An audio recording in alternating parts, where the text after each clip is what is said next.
नमस्कार दोस्तों, आप सभी का स्वागत है जीके जीएस क्लासेस में। आज की इस क्लास में हम ईस्ट इंडिया कंपनी और बंगाल के नवाब से जुड़े महत्वपूर्ण पीवाईक्यू के बारे में पढ़ेंगे। यह टॉपिक सभी परीक्षाओं के लिए महत्वपूर्ण है, जैसे कि आरओ, एसएससी, यूपीएसआई, यूपी लेखपाल, पेट, टीटी आदि के लिए महत्वपूर्ण है।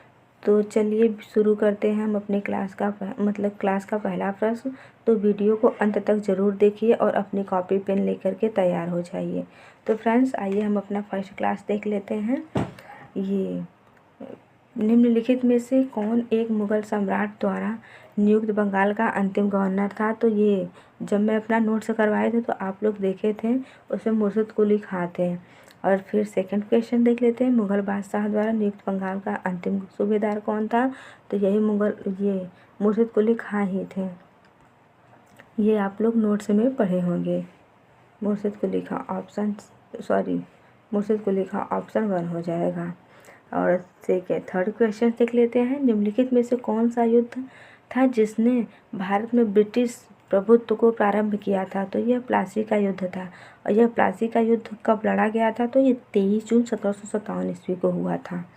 सेकेंड क्वेश्चन देख लेते हैं फ्रेंड्स, निम्नलिखित में से इंग्लैंड की ईस्ट इंडिया कंपनी की भारत में प्रथम निर्णायक सैन्य सफलता मानी जाती है? तो ये कौन सा माना जाता है? यह बक्सर का युद्ध होता है। प्लासी का युद्ध होता है। ऑप्शन बी हो जा रहा है इसका।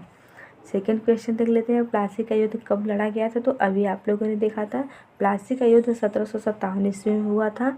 नेक्स्ट क्वेश्चन देख लेते हैं, सिराजुद्दौला लॉर्ड क्लाइव द्वारा परास्त हुआ था, किस संधि में ये परास्त हुए थे? ये प्लासी के युद्ध में हुए थे। और प्लासी का युद्ध आप लोग याद कर लीजिएगा, 23 जून 1757 ईस्वी को लड़ा गया था।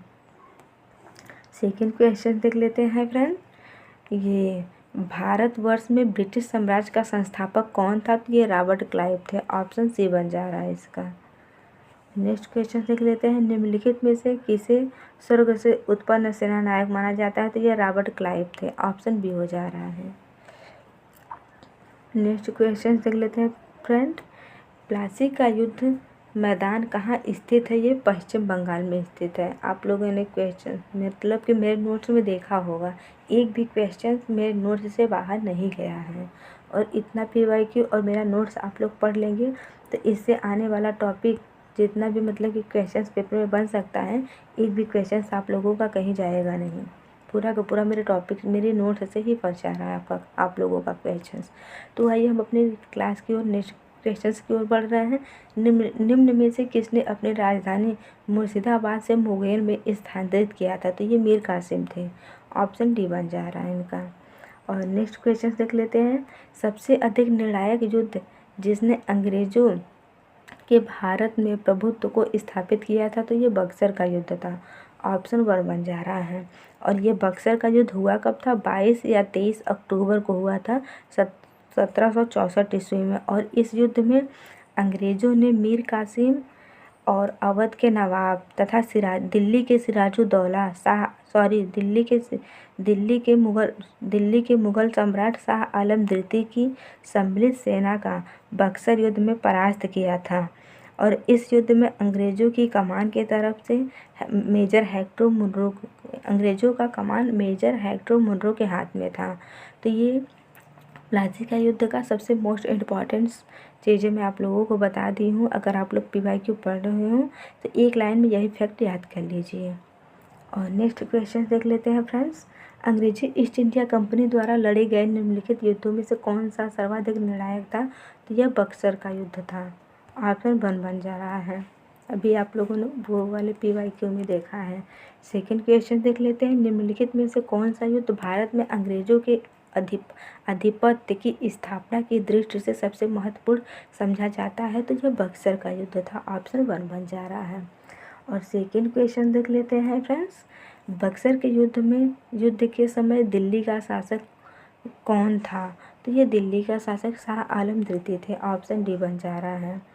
बक्सर के युद्ध के समय बंगाल का नवाब कौन था? तो मीर जाफर थे। ऑप्शन बी बन जा रहा है। नेक्स्ट क्वेश्चन देख लेते हैं फ्रेंड्स, बक्सर की लड़ाई के बाद किस संधि पर हस्ताक्षर किए गए थे? तो ये इलाहाबाद की संधि पर हस्ताक्षर किया गया था? ऑप्शन 1 बन जा रहा है। और सेकंड क्वेश्चन देख लेते हैं फ्रेंड्स, निम्नलिखित में से जिस एक शासक ने ईस्ट इंडिया कंपनी को दीवानी प्रदान की थी वह कौन था? तो वह शाह आलम द्वितीय थे। ऑप्शन बी बन जा रहा है इनका। और सेकंड क्वेश्चन देख लेते हैं, 1765 ईस्वी में ईस्ट इंडिया कंपनी को बंगाल की दीवानी किसने प्रदान की थी? तो यह मुगल सम्राट शाह आलम द्वितीय ने प्रदान की थी। ऑप्शन बी बन जा रहा है इसका। और नेक्स्ट क्वेश्चन देख लेते हैं फ्रेंड्स, किस गवर्नर ने के कार्यकाल में ईस्ट इंडिया कंपनी को शहंशाह शाह आलम द्वारा बंगाल, बिहार, उड़ीसा में दीवानी अधिकार दिए गए थे? तो यह क्लाइव के थे। ऑप्शन 1 बन जा रहा है इसका। सेकंड क्वेश्चन देख लेते हैं, शाह आलम द्वितीय ने ईस्ट इंडिया कंपनी को बंगाल, बिहार और उड़ीसा की दीवानी प्रदान की थी। तो यह कब किए थे? तो 12 अगस्त 1765 ईस्वी में किए थे। ऑप्शन 1 बन जा रहा है। सेकंड क्वेश्चन देख लेते हैं, इलाहाबाद की संधि के बाद रॉबर्ट क्लाइव ने मुर्शिदाबाद का उपदीवान किसे बनाया था? तो यह मोहम्मद रजा खान को बनाए थे। ऑप्शन 1 बन जा रहा है। 1765 ईस्वी में दीवानी प्रदान किए जाने के बाद ब्रिटिश सबसे पहले निम्नलिखित में से किस पर्वतीय जनजाति के संपर्क में आए थे? तो ये खासी के संपर्क में आए थे। ऑप्शन बी बन जा रहा है। और सेकंड क्वेश्चन देख लेते हैं, अवध सल्तनत के हिंदू नायब वजीर के संदर्भ में निम्नलिखित कथनों में से कौन सा कथन सही है? तो आइए देख लेते हैं। फर्स्ट, राजा टिकैत राय और नवाब आसफदौला के अर्थ मंत्री थे। और सेकंड देख लेते हैं, अवध के नवाब के राज्य में सामान्यतः कपितः हिंदू जातियों में लोगों का उच्च स्थान प्रदान था। तो ये 1 और 2 दोनों सही है इसका। आइए देख लेते हैं 1 और 2, ऑप्शन सी हो जा रहा है। सेकंड क्वेश्चन देख लेते हैं फ्रेंड, और 18वीं शतक में भारत में लड़े गए युद्धों का निम्नलिखित में से कौन सा कालानुक्रम सही है? तो आइए देख लेते हैं। ऑप्शन बी बन रहा है इसका, बक्सर का अंबर का युद्ध, प्लासी का युद्ध, वांडीवास का युद्ध, बक्सर का युद्ध। ऑप्शन बी बन रहा है इसका। सेकंड क्वेश्चन देख लेते हैं फ्रेंड, उस फ्रांसीसी सेनापति का नाम बताइए जो 1760 ईस्वी में वांडीवास युद्ध में पराजित हुए थे? तो यह काउंट डी लाली थे। ऑप्शन 1 बन जा रहा है इनका। सेकंड क्वेश्चन देख लेते हैं, वांडीवास का युद्ध में तो कौन किसको हराया था? तो ये इसका देख लेते हैं, ब्रिटिश ने फ्रेंच को हराया था। ऑप्शन सी बन रहा है। सेकंड क्वेश्चन देख लेते हैं, 1760 ईस्वी का प्रसिद्ध वांडीवास का युद्ध अंग्रेजों द्वारा किसके खिलाफ लड़ा गया था? ये फ्रांसीसियों के खिलाफ लड़ा गया था। ऑप्शन 1 बन जा रहा है। और निम्नलिखित में से कौन सा सुलेमित है? तो आइए देख लेते हैं, वांडीवास का युद्ध, फ्रांसीसी विरुद्ध ईस्ट इंडिया कंपनी। तो ये ऑप्शन बी बन जा रहा है। और सेकंड क्वेश्चन देख लेते हैं, निम्नलिखित में से किसने भारत में अंग्रेजों का सर्वाधिक विरोध किया था? तो यह मराठा ने विरोध किया था। तो फ्रेंड्स, आज का क्लास यहीं पे समाप्त हो रहा है। अगर आप लोग ये PYQ देख रहे हैं और नोट्स मेरा नहीं देखे हैं, जो मैं नोट्स चलवाई हूँ, तो आप लोग वो नोट्स जा कर के देखिए और पढ़िए, अपना नोट्स बनाइए। एक भी PYQ मेरे नोट्स से बाहर नहीं आया है और ना ही एक भी PYQ मेरे नोट्स से बाहर जाएगा। ये मेरा आप लोगों से वादा है फ्रेंड्स। तो ये क्लास यहीं पे समाप्त हो रहा है। जय हिंद फ्रेंड्स। अगर मेरा वीडियो आप लोगों को अच्छा लगा तो मेरे चैनल को लाइक और सब्सक्राइब ज़रूर से ज़रूर कर दीजिएगा फ्रेंड्स। जय हिंद।